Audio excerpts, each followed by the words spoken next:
السلام عليكم ورحمة الله وبركاته، وحشوني والله. عموما بقى انا نزلت لكم الفيديو اللي فات اللي هو بتاع البحر عشان اوريكم ان انا لسه عايشة وموجودة رغم انف الحاقدين اللي مفكر ان انا خلاص سبت اليوتيوب بقى ومش هصور تاني ولا اعمل فيديوهات تاني. لا، انا لن انتهي. يوم ما اليوتيوب ده يقفل انا هبطل فيديو. انتوا عاملين ايه؟ وحشتوني كتير كتير كتير، يا رب تكونوا بخير يا رب. والفترة اللي انا غبتها عليكم دي كلها اللي فاتت، طبعا كل الناس اللي بتتابعني ان شاء الله تكونوا بخير وبصحة كويسة، ما يكونش في اي حاجة عندكم وحشة. انا والله بقالي كتير قوي ما عملتش فيديوهات، وبقالي كتير قوي ما صورتش من اخر مرة عملت فيه تنظيفات العيد الكبير وكده. وانا الحمد لله خدت عين ديناصورات، يا لهوي يا لهوي على العين اللي انا خدتها. وقعتني اقسم بالله. يمكن فيديو الفرح اللي انا كنت منزلاه ده كان في العيد، ده اللي انا صورته. انا ما صورتش اي حاجه تانية خالص غير الفيديو بتاع البحر اللي نزل لكم المره اللي فاتت. فبجد والله انا ما كنتش هصور. انا عايزه اقول لكم ان انا بقالي 3-4 ساعات بفكر اصور ولا لا، بس حاجه قالت لي لا قومي بقى تشجعي كده وتصوري، علشان كده انت هتبقي في النازل وانا في النازل في النازل في النازل. المهم ده بقولي كتير قوي. انا مريت بفتره صعبه قوي في حياتي، كانت نفسيتي وحشه قوي قوي قوي قوي الفتره اللي فاتت. فالحمد لله من بعد العيد انا لازم كل عيد كبير كده يحصل لي اي دروب. حاضر يا اسف. يحصل لي اي دروب كده يخليني كده ابقى متضايقه وتحصل لي حوارات كتير، بس الحمد لله. ثواني يا اسد، قدر الله ما شاء فعل. انا موجوده اهو، انا موجوده في الساحه، انا موجوده في الساحه. وزي ما قلت لكم لو اليوتيوب قفل انا بطل فيديوهات، واليوتيوب مش هيقفل كلنا عارفين. المهم تعالوا النهارده ان شاء الله اشارك معاكم الروتين بتاعي، او مش روتين، هعمل معاكم غدا وهعمل معاكم كيكه بالشوكولاته. فادعوا لي كده ان انا يعني التوفيق بالله اكمل الفيديو للاخر عشان الدنيا حر قوي. اسد وطي شويه، الدنيا حر قوي وانا بصراحه يعني بجاهد عشان اصور حقيقي بجد. المهم لو اول مره تشوفي القناه بتاعتي ما تنسيش تعملي سبسكرايب للقناه، وتفعلي زر الجرس في الكل عشان يوصلك مني كل جديد انا بقدمه. وكمان تعملوا لايك يا جماعه، اعملوا لايك وبجد من الكومنتات بتاعتكم علشان هي اللي بتحفزني وبتخليني ان انا عايزه اصور فيديوهات كتير. فيلا بينا ندخل على الفيديو بتاعنا. تابعوا معايا الفيديو ده، يلا بينا. يلا بينا نسمي الله ونصلي على الرسول عليه افضل الصلاه والسلام ونبدا الفيديو بتاعنا. بصوا مبدئيا كده انا اصلا نسيت اقول لكم ان انا هعمل غدا النهارده سمك. بصراحه نفسي رايحاله قوي وعايز اكله يعني قوي كمان، فاهمين؟ المهم اللهم صل على النبي. انا عملت تتبيله توم وفلفل اخضر وفلفل احمر وشطه وكمون وملح. والسمك ده عدده 6 سمكات، فهحشي بقى بطنه، كل سمكه هحشيها. بس كده طبعا كلكم عارفين طريقة السمك. يعني انا بحب اشارك معاكم يومي، انا بحب اوي التصوير، بحب اوي يعني الموضوع بتاع التصوير وان انزل فيديو ومنتجه، انا بحب الحاجة دي. الفكرة مش ان انا يعني اعلمكم حاجة معينة، الفكرة ان انا عايزة اشارككم يومي، لان انا عارفة ان الحاجات دي حلوة، لان انا اصلا بتابع ناس كتير اوي على اليوتيوب وبحب الروتينات دي والفيديوهات دي، وفي ناس كتير اوي بتحب الفيديوهات دي زي كده. بس وهدفي بقى من غيابي الفترة اللي فاتت بصراحة انا يعني في افكار كتير قوي في دماغي عايزة اعملها، لكن للأسف انا ما عنديش فرصة خالص اني انفذ اي فكرة من اللي في دماغي. عندي افكار كتير قوي بس للأسف مش عارفة انفذ ولا اي حاجة. يعني لاني طبعا عندي ولادي صغيرين فواخدين كل وقتي، بيتي واخد كل وقتي. وكمان بصراحة الفترة اللي فاتت زي ما قلت لكم انا كانت نفسيتي تعبانة جدا، وكنت يعني حرفيا كده عندي اكتئاب، فاهمين؟ وكمان ده والله العظيم يعني فسحة البحر دي جاية انا من العيد، من يوم ما نزلت فيديو الفرح ده او من ربع يوم العيد انا ما خرجتش خالص من البيت. انتوا متخيلين؟ يومي هو بيتكرر كل يوم. بس فالحمد لله، يعني الحمد لله على اللي ربنا بيجيبه لنا، احنا راضيين بكل حاجة. بس هو يعني هي بصوا مش مشاكل في البيت والله ولا حاجة، عشان محدش يعني ممكن يفهم ان انا عندي مشكلة في بيتي او حاجة. لا الحمد لله انا ما عنديش مشكلة في بيتي، ولكن يعني في ضغوطات حياة، مثلا في مشاكل ممكن تجيلك من بره، حاجات انت تحطي فيها غصب عنك بس. فالحمد لله يعني على كل اللي ربنا بيجيبهولنا، والحمد لله ان احنا بنعدي منها. الحمد لله احنا كلنا بخير وبصحة كويسة، واي حاجة تانية مش مشكلة، المهم ان احنا نبقى كويسين. بس الحمد لله دلوقتي احنا بقينا تمام والدنيا بقت تمام، ورجعنا تاني بقى لفيديوهاتنا. وكمان بصراحة زي ما قلت لكم انا في افكار كتير قوي في دماغي عايزة بجد اعملها. آه عندي مثلا سكتشات كتير قوي، يعني حاجات كاتباها كده في دماغي، سكتشات اللي ما يعرفش يعني ايه سكتشات. يعني مثلا افكار، فاهمين؟ افكار مثلا فيديوهات تمثيليه، حاجات كده مثلا كوميديه، في حاجات كتير قوي وافكار كتير قوي انا كاتباها عندي في السكتش، ف محتاجه ان انا انفذها. ولكن مش عارفه بصراحه، مش عارفه اعمل اي حاجه، والله ما عارفه. انا فعلا فكرت كتير قوي قبل ما اصور الفيديو ده بسبب ولادي، يعني بجد ربنا يخليهم ويبارك في عمرهم، هم مش بيفرقوني على فكرة، حتى وانا في المطبخ قاعدين معايا. ف يلا الحمد لله. عايزاكم بس تشجعوني، ان التشجيع برضو ده عامل كبير قوي يا جماعة، لان التشجيع ده على حاجة بيخليكي انتي تقومي وتتحركي وتعملي غصب عن اي حاجة. يعني مثلا لما انا بلاقي ولادي بيعيطوا وكده وببقى عايزة اصور فبكسل، لكن لما الاقي حد مثلا كنا عارفة ان في حد مستني الفيديو بتاعي ده او حد بيدعمني، هقوم وهنفذ ومش هيهمني اي حاجة، بل هو هعافر وهعمل اللي انا عايزاه. بس الحمد لله. هنا بقى عملت ايه، قليت البتنجان وحمرت البصلايه بتاعه الرز. تمام، يعني انا بشغل كل حاجه، ما بعرفش اعمل حاجه، فاهمين؟ بس عايزه اقول لكم ان البتنجان ده شرب زيت كتير قوي، شرب كميه زيت كتيره قوي. انا ما بحبش البتنجان المبذر ده. يعني معلومه اللي ما يعرفش، البتنجان لما يكون ناشف كده، بتنجانات تكون ناشفه وجامده كده دي بتشرب زيت، لكن الطريه دي ما بتشربش زيت. وطبعا مش انا اللي بشتري الحاجه، هو جوزي اللي بيشتريها لي وبيبعتها لي يعني. هنا بقى الطاسه دي انا عملت صلصه عشان خاطر السمك، عماله افكر وانا بعمل السمك اعمل له صلصه ولا اعمله بالخل وتوم زي البتنجان وخلاص.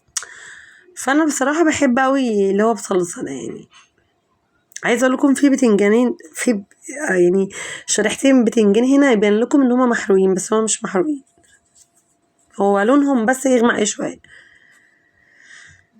بس الطاسة بقى هنا دي بتنشف من المية، واحط هنا بقى ايه شوية تومة من اللي انا جهزتها معاكم في اول الفيديو.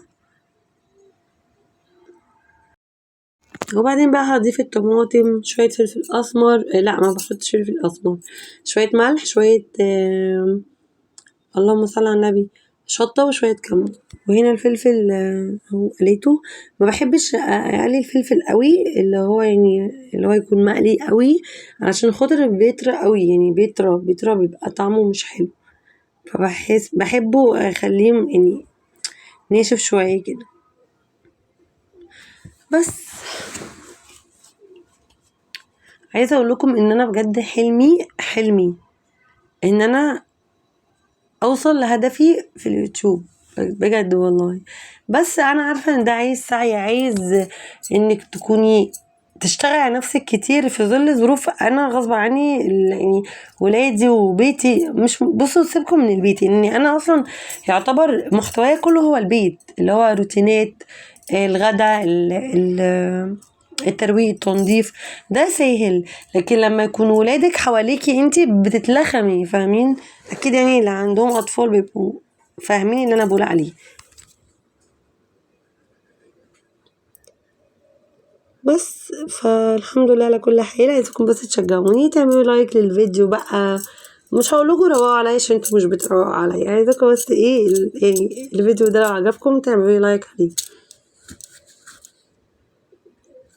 متنسوش برضو الكومنتات عشان انا بحب اوي الكومنتات وبتفرحني اكتر والله ما هتعملي لايك، مع ان اللايك ده اللي هيرفع لي الفيديو، بس انا بحب الكومنتات اوي، يعني بحس ان في تفاعل، فاهمين؟ والله العظيم الناس اللي بتعمل لايك دي يعني بجد ناس بجد عندها ذوق كبير قوي. عايزاكم بقى تشوفوا المقطع الجاي ده، لان انا دبست جوزي قدامكم قدام الكاميرا علشان خاطر بجد انا تعبت، فتعالوا بقى واشهدوا انتوا بنفسكم. والله العظيم يا وردة الناس بتقول لي في الكومنتات انا هوريها. ثواني يا اسد. ايه والله العظيم بيقولوا لي هاتي تليفون جودته حلوه ويخلي ابو اسد يجيب لك. انا الظروف مضيقه والله ما مش بهزر. انا جبت لها ايفون فرتكت البطاريه. لا انا مش عايزه ايفون، انا اصلا مش عايزه ايفون عشان ايفون ده ملوش لازمه في حياتي. امال ايه بقى؟ انا عايزه الترا 24. طب هو ايدك كده. طب وانت قلت لي هجيب لك ال 25. قلت لك ما قلت لك هجيب لك بعد يوم واحد الجاي. لا في مواعيد يا جدعان، في مواعيد. في مواعيد الاب. معلش والله العظيم الناس قالت لي، واحده كتبت لي والله العظيم. خلاص صوري التليفون. فين الايفون؟ يعني تديهولي؟ لا طبعا ده 16 ده لا يمكن اتنازل. تعالى هتديهولي؟ لا طبعا مش هديهولك، هجيب لك تليفون. انا مش عايزه ايفون عشان بطاريته ان شاء الله ربنا كرمك باي ساعات كويسه وبدات الدنيا تمشي هنا معاكي. لا الدنيا ماشيه معايا والله. هات لي بس انت يا التليفون. جدعان وربك والله الجوده وحشه يا عماد. كل حاجه عليك قدام الناس. يا جدعان ورب اللي خلقني لو الحاجات مشيت معاها لا اجيب لها تليفون اقسم. ايه ده؟ لا ثواني بس كده بلا حاجات من محتاجات ايه؟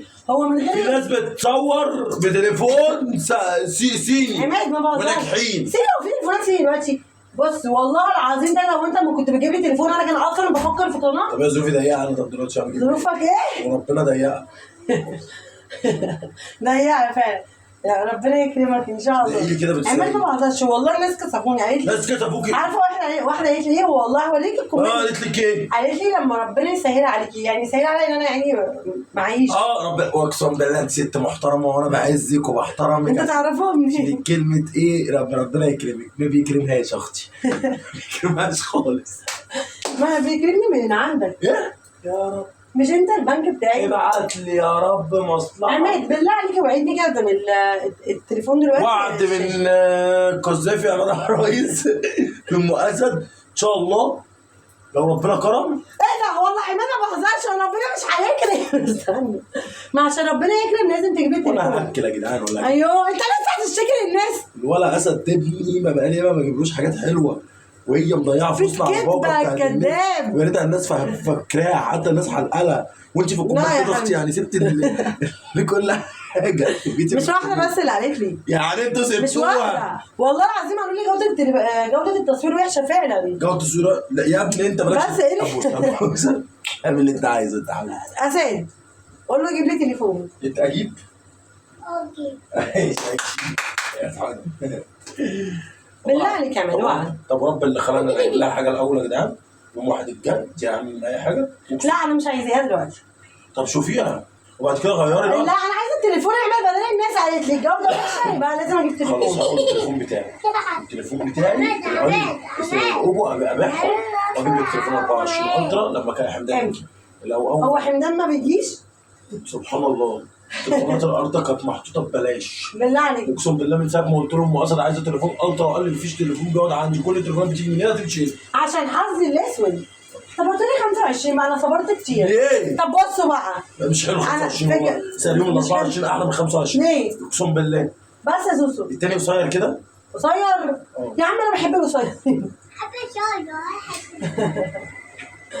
عماد والله العظيم ما الكلام ده هتقولي امتى وعدني.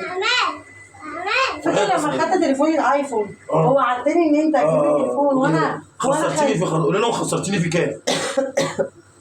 10000 وانا مالي وانا قلت للبطاريه ده. طب انت ما ينفعكيش بقى ايفون. خلاص انا مش عايزه ايفون للتصوير انا عايزه الترا. انا اصلا بحب الالترا. الله يرحمه والله العظيم. قول لي الترا يا جدعان. ايه الله يرحم بقى دي؟ انت كنت جايه الترا ده طه حمد انا اللي قايل لك عليه يا ماما. ايه؟ يعني انا مش انا كده الناس اوعى بس عشان ما اقطعلكش دراعك ده كله. ايه ده؟ بقول لك ايه؟ بتصور بكام؟ بتليفون نوع ايه؟ ايفون كام؟ 15. حلو نجيبه 15. مش عايزه ايفون انا. ما هو الالترا اغلى. والله العظيم 3 الايفون ده لما كان معايا اصلا ولا كان ليه اي قيمه. كان ليه قيمه اصلا معايا. بص لي زي الفل اهو شكلها. لا يا عماد والله الجوده وحشه. انت لما تصور طب تعالى نصور بالايفون بتاعك كده تبقى. لا ما بصورش بيه ده يا جدعان. طب بص استنى بالله عليك. شغل طب بص، ده يا جماعه ده ايفون 16. طبعا هو يمسك 16. بص بقى انا هحط اتنين جنب بعض، تمام. هفتح كاميرا ده وكاميرا دي. ماشي. بص ايوه عنده هو ده بالله عليك عنقه مين ده؟ ده عنقه فعلا. بص شايف احنا خلاص البطاريه هنا بفلوس. شايف الوضوح؟ بص يا جماعه، بصوا مش هيبان. يا لهوي بص الفرق، بص الايفون جميل ازاي. بسم الله ما شاء الله، ربنا يستر ما يجيبش شاشه يا جدعان. امان هات ايدك يا بص، الزرار اللي هات ايدك يا بص. طب هات دنيا معلش مش هينفع كده. هات امي معايا. لا عليك لا خلاص والمصحف وقع بالله عليك. هات لي الترا اقسم بالله عشان خاطري. اغلى حاجه في حياتي يا اسد هجيب لك الترا. امتى؟ اقسم بالله. ما انت عارفه انت هتجيبني، انا عايزاه الايام دي. لا انا في حاجه اهم هجيبها لك.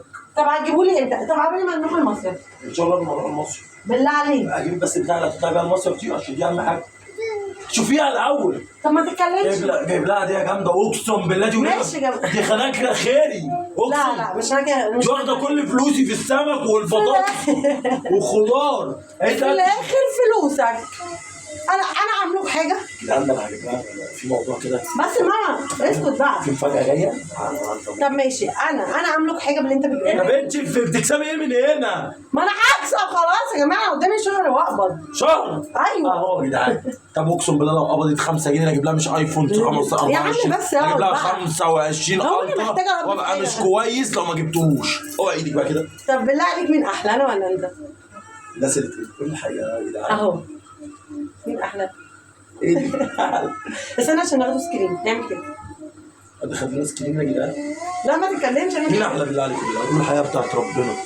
مين احلى؟ مين الحياه بتاعت ربنا؟ اهو مين ماشي. احلى؟ خلينا بس القمر عشان انا احول بس.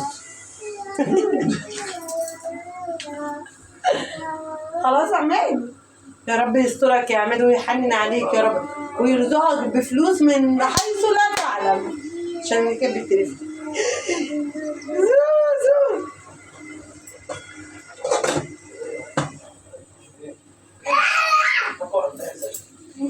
زوزو زوزو ايات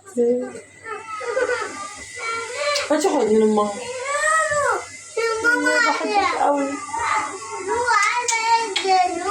يلا يا جماعه قاعد عن ايه؟ تعالوا نكمل الاكل بتاعنا. بالله تكتبوا كمان. والله العظيم انا بتعاير وانا مش فاهم. اكتبوا لي في الكومنتات ان هو يجيب لي تليفون الترا. كويس. طبعا بقى زي ما شفتوا كده هو زي كرامتي قد ايه. كل ده بسبب ان هو كان جايب لي تليفون ايفون، فانا يعني من كتر ما انا استهلكته فالايفون بطاريته بتضعف، اللي هو بتنزل بتكون 100% 95% لحد ما انا خليته 75%. وده طبعا مش حلو خالص، انك مثلا لو حبيتي انك تغيري للاعلى منه فاللهم صل على النبي ما بيجيبش سعر كويس، فاهمين؟ فانا خليته 75% وكان فيه مش عارف ايه تاني بايظ. انا بصراحه كنت مستهتره بيه قوي، اصلا ما كانش فارق معايا يعني. لا عادي، ايه ايفون يعني عادي، فاهمين؟ اصلا وكان كان جايب لي تليفون تاني اندرويد، فده كان معايا اصلا ساعات ما كنتش بخرج بالايفون، بس كنت بتفرج بقى على فيديوهات يوتيوب.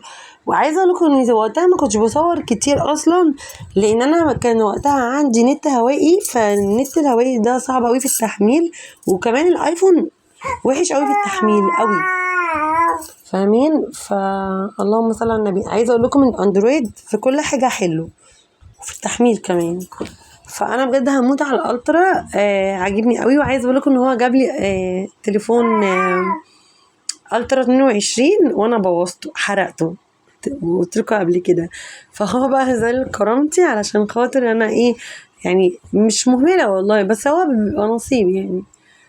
بس المهم فانا حبيت يعني اعمل المشهد ده كده عشان هو ايه يعرف ان انا بجد في قمه من الاحتياج الى التليفون ويجيبولي.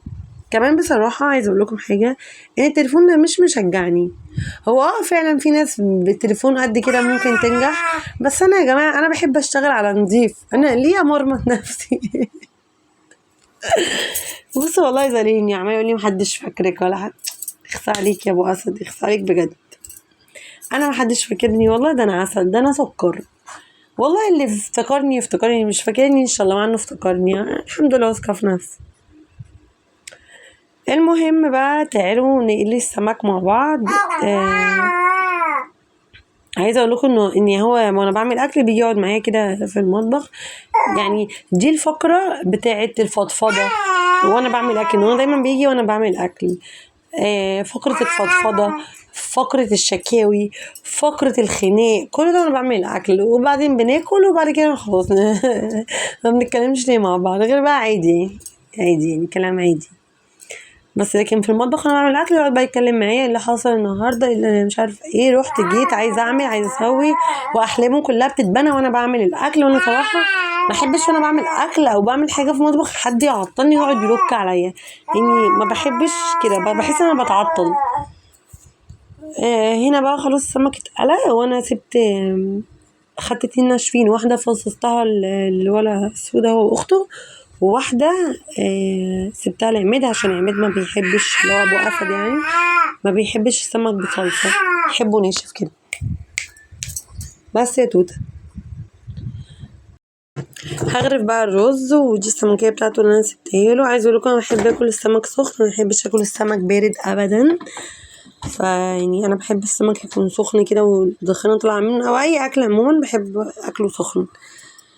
بس وفاضل ايه تاني؟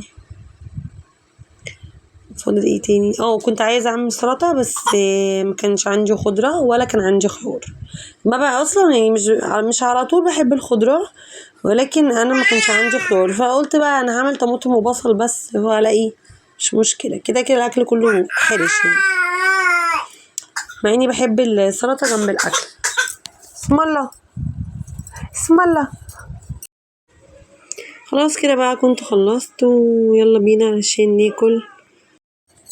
يلا بقى اللي ما كلش سمك من العيد، بس اكيد كلته، يروح بقى يجيب سمك ويعمل.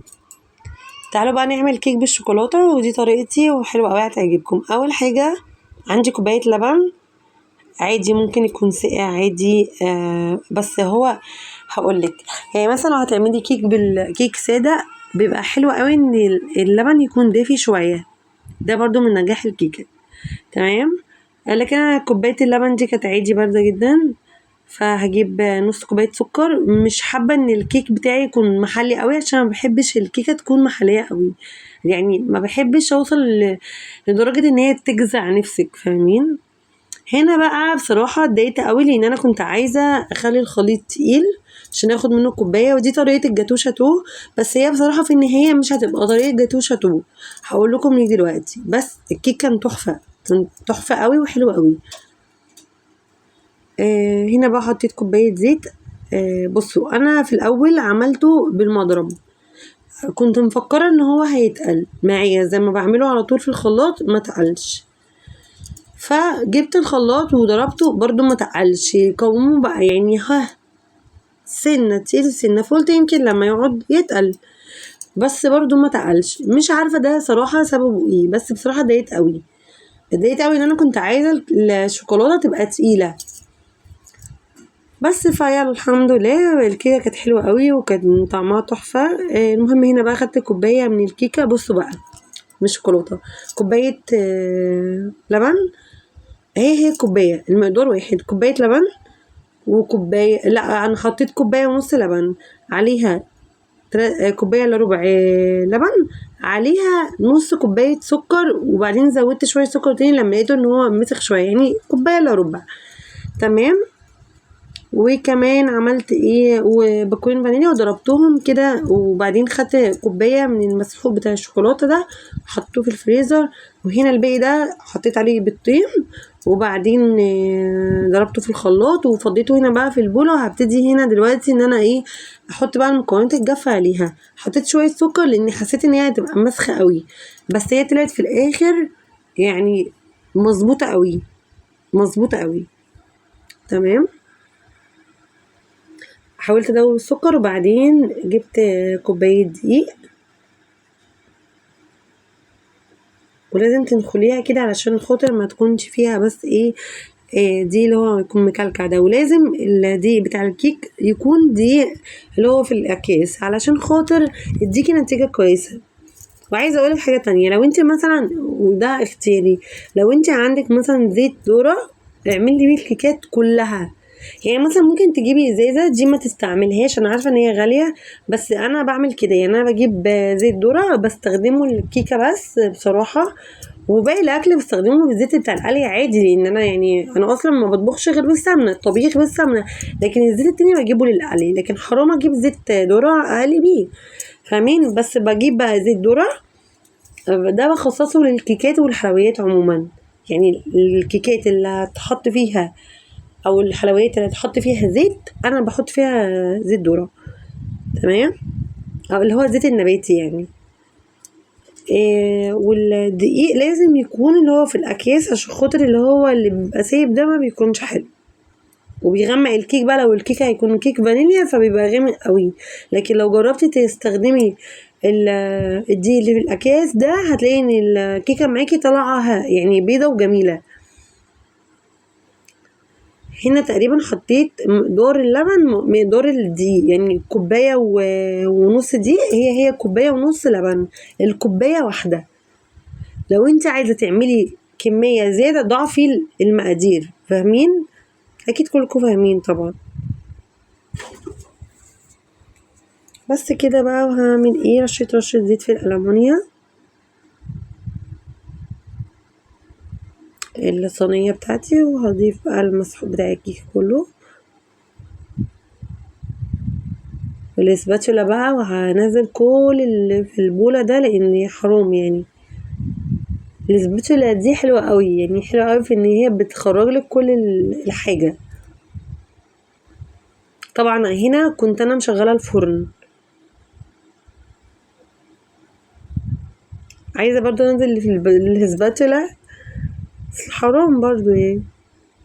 هنا بقى بصوا الكيكة بتاعتي خرجت، طبعا يعني شغلت عليها من تحت ووطيت النار عشان انا الفرن بتاعي حامي.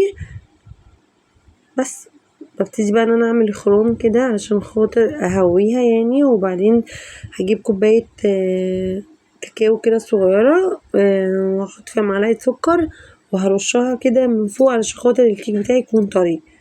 انتي ممكن تستغني عن الخطوة دي على فكرة، انا كنت ممكن استغنى عنها، بس انا كنت كل ده مفكرة ان الكيك بتاعي ايه قصدي الشوكولاتة بتاعتي تقيلة.